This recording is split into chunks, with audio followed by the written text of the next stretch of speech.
मित्रांनो, magnesium sulphate आपल्या कापूस पिकामध्ये आपल्याला वापरायचं तर आहेच, परंतु त्याचं प्रमाण किती घ्यायचं, ते त्याचा वापर केल्यामुळे काय काय फायदे होतात, त्याचबरोबर ह्याची वापरण्याची योग्य वेळ कोणती आहे, या संपूर्ण गोष्टीची माहिती आज आपण व्हिडिओच्या माध्यमातून घेणार आहे। त्यामुळे व्हिडिओला आपण शेवटपर्यंत बघायचा आहे आणि चॅनलच्या माध्यमातून अशाच नवनवीन माहिती जर तुम्हाला कापूस पिकाविषयी पाहिजे असेल तर तुम्ही चॅनलला सबस्क्राइब मात्र नक्की करायचं आहे।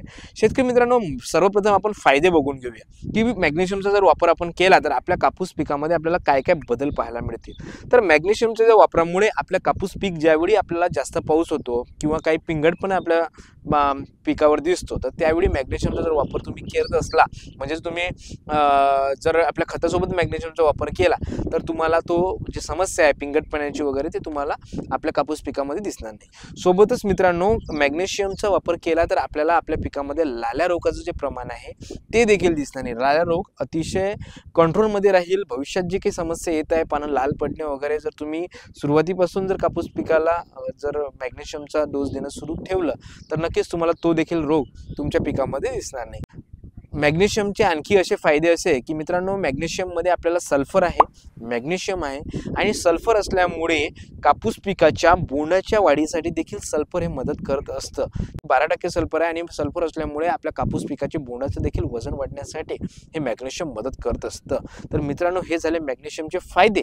परंतु आता आपल्याला बघायचं आहे मॅग्नेशियमचा डोस किती घ्यायचा आहे, प्रमाण किती घ्यायचं आणि योग्य देण्याची वेळ कोणती आहे।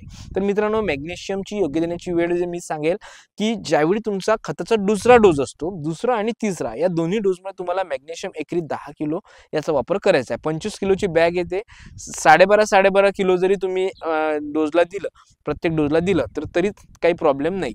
चांगल्या पद्धतीने तुम्हाला मॅग्नेशियमचे फायदे नक्कीच पाहायला मिळतील।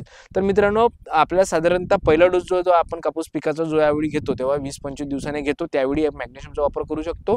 परंतु बरेच शेतकरी बंधू पहिल्या डोसमध्ये नाही घेतलं तरी हरकत नाही, तुम्ही दुसऱ्या डोसपासून मॅग्नेशियमचा जर वापर केला तर चांगल्या पद्धतीचे फायदे आपल्याला पाहायला मिळेल। दुसरा डोस जो आहे आपण कापूस पिकामध्ये साधारणतः 50-60 दिवसानंतर घेतो, त्यावेळी आपल्याला 10 ते 12 किलो मॅग्नेशियमचा वापर आपल्याला एकरी करायचा आहे। नंतरच तिसरा डोस ज्यावेळी आपण घेतो 90 दिवसानंतर, त्यावेळी देखील आपल्याला मॅग्नेशियमचा वापर 10 ते 12 किलो आपल्याला करायचा आहे। तर अशा पद्धतीने जर मॅग्नेशियम तुम्ही झाडाला दिलं तर चांगल्या पद्धतीचे फायदे पाहायला मिळतात। मित्रांनो, जास्त महाग बॅग नाही आहे ती, साधारणतः 400 ते 500 रुपयापर्यंत 25 किलोची बॅग मिळते। परंतु त्याचे फायदे असे आहेत की तुम्ही भन्नाट तुमची पराठी जी आहे ते पीक तुम्हाला दिसायला सुरुवात होईल, तर त्यामध्ये उत्पादन देखील तुमचं नक्कीच वाढणार आहे। कमेंट ह्या देखील येतात की मॅग्नेशियम कोणत्या कोणत्या कंपनीचं चांगलं, तर मित्रांनो मी या ठिकाणी तुम्हाला 1-2 कंपनी सुचवेल, ज्यामध्ये सर्वप्रथम आहे की वनिता ॲग्रो कंपनीचं मॅग्नेशियम सल्फेट येतं, हिरव्या कलरचं बोरी येते, त्यामध्ये तुम्ही बाजूने आपल्या स्क्रीनवर बघतच आहे की हे देखील मॅग्नेशियम चांगल्या क्वालिटीचं मॅग्नेशियम येतं, क्रिस्टल फॉर्ममध्ये आहे, ड्राय मटेरियल असतं, चांगल्या पद्धतीचं मॅग्नेशियम आहे।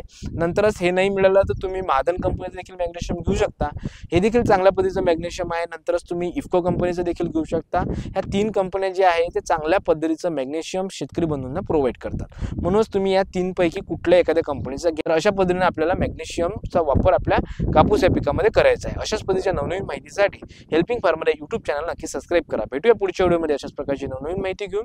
धन्यवाद।